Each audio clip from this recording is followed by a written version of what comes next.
salaamaaleykum yéen a ngi ak Sall bu seen émission fee mu fii ak feneen ay donut la ngeen indil tey gis ngeen ko suñu ingrédients yëpp a ngi noonu au fur et à mesure ma koy sotti ci salade yi dinaa leen bindal ingrédients yëpp ngeen di ko gis bu ko defee gis nga damay commencer ak 200 ml de lait 3 cuillères à soupe de sucre benn cuillère à soupe de levure boulangère extrait de vanille beurre 75 grammes ak benn nen. Voilà bu ko defee ma ko yëngalee ba mu homogène ma jël farine 500 grammes daal di ciy sotti benn pincée sel commencer mélanger sama pâte gis nga ko noonu da ngay mélanger ba mu amalgamé wu su fekkee da nga gis dafa tooy da ngay wisaat tuuti farine rek bu ko defee ma génne ko carrément ci saladier bi teg ko ci plan de travail bi commencer di ko pétrir sooy pétrir da nga gis ni day coller sa loxo da ngay wis tuuti comme nii may def farine pétrir ko ba mu décoller carrément ci sa loxo mooy sa pâte baax na. Voilà bu ko defee ma daal di koy delloo ci saladier bi filmer ko hermétiquement bàyyi ko mu pousser 1 heure de temps 1 heure après ma daal di ñëw dégager sama pâte complètement comme ni ngeen koy gisee noonu génne ko teg ko ci salade ci plan de travail bi daal di koy détailler en deux commencer daal di ci wis farine voilà su ma fleuré sama pâte ba pare lu may def mooy daal di koy abaisser gis ngeen ko noonu jël nag sama emporte-pièce commencer di détailler sama ay donut. Bu emporte-pièce bi may utiliser ci plateforme de vente en ligne laa ko jëndee mais bu leen inquiété soo leen ko amul dinaa leen wan nan ngeen di def voilà ma jël beneen moitié bi daal di koy fariner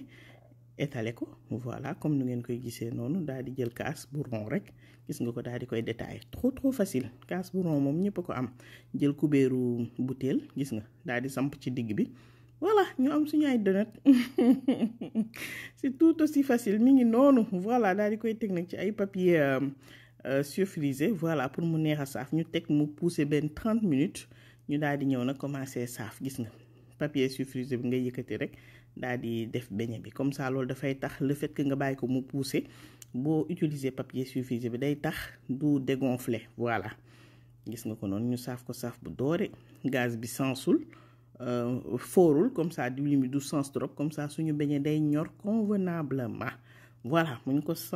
ko saafee saaf bu doore ñu daal di seppi teg ko ci benn plate boo xam ne def nañ ci papier essuie-tout pour mu absorber excédent d'huile bi ma am chocolat noir ak chocolat au lait yoo xam dama ko faire fondre avec un peu de beurre un peu de crème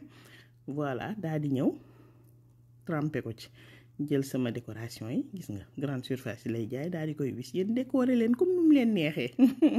ma jël chocolat blanc bi gis nga ko moom tam daal di tremper voilà boo tremper daal di teg ci benn plat comme ni nga ko defee ak chocolat noir bi gis nga ko noonu